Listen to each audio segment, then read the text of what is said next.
Nuclear power plants are thermal power stations which generate electrical energy from heat. They consist of numerous buildings and facilities, the most important of which are as follows. The turbine building houses several turbines as well as the generator necessary for electrical power generation. The containment building where the nuclear reactor is housed is made of meter-thick reinforced concrete. Inside this building, nuclear reactions take place where water is heated up. The cooling tower, which can be as tall as 200 meters, is where hot water is cooled. In order to easily understand the underlying principles, the following is a description of the most important components of a nuclear power plant that uses a pressurized water reactor, PWR. In the reactor pressure vessel, the nuclear reaction and the associated release of thermal energy takes place. In a pressurized water reactor, as in this case, the reactor pressure vessel stands about 12 meters tall. The walls are about 25 centimeters thick. Inside is where the fuel assemblies can be found. In pressurized water reactors, about 150 such assemblies are installed. A single fuel assembly is composed of many fuel rods. A fuel rod is about 5 meters in length and has a diameter of about 23 centimeters. The actual nuclear fuel is found inside of each fuel rod. Small nuclear fuel pellets composed of enriched uranium or plutonium make nuclear fission chain reaction possible.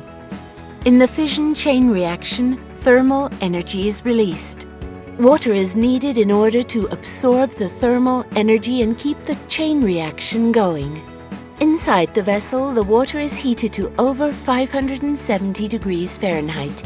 The water does not boil, however, since the pressurizer maintains the water pressure constant at around 160 bars.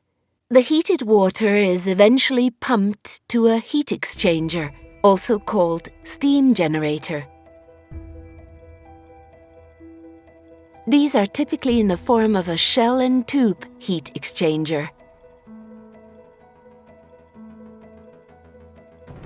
Hot water flows through the U-tubes, heating up the metal of the pipes so that any water inside the heat exchanger begins to boil.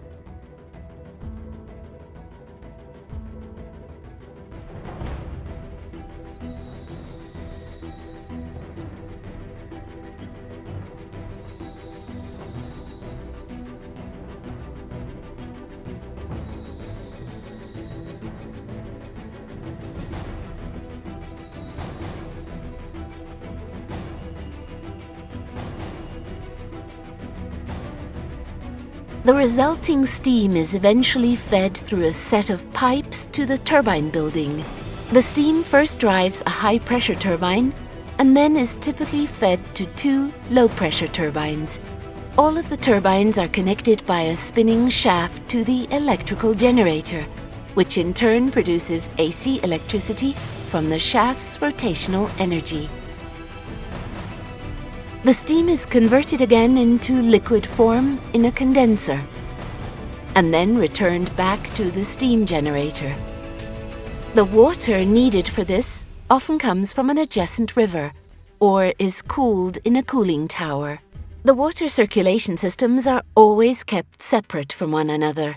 Water in the primary circulation system never leaves the containment building. This water is radioactive, since it has been in direct contact with the fuel rods. Water in the secondary circulation system is used to drive the turbines and is not radioactive.